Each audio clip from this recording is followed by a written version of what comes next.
বিএনপির কাছে আবেদন জানাই, তারা পরাজিত হওয়ার পরও, বহিষ্কার হওয়ার পরও এখনো বিএনপি জাতীয়তাবাদী দলের সাইনবোর্ড, বেগম খালেদা জিয়ার ছবি সমৃদ্ধ দিয়ে তারা ইফতার পার্টি করছে।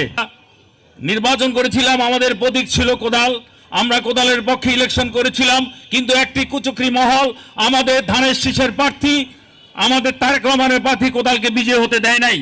কিন্তু অতি দুঃখের বিষয়, আমি মহানগর বিএনপির কাছে আবেদন জানাই, তারা পরাজিত হওয়ার পরও, বহিষ্কার হওয়ার পরও এখনো বিএনপি জাতীয়তাবাদী দলের সাইনবোর্ড, বেগম খালেদা জিয়ার ছবি সমৃদ্ধ দিয়ে তারা ইফতার পার্টি করছে। আমি আহ্বান জানাবো ঢাকা মহানগর বিএনপির পক্ষ থেকে ত্বরিত অ্যাকশন নেওয়ার জন্য, যাতে এই ধরনের প্রোগ্রাম না করতে পারে। জাতীয়তাবাদী শক্তিকে তেজগাঁও শিল্পাঞ্চল থানা এগিয়ে নিয়ে যাব।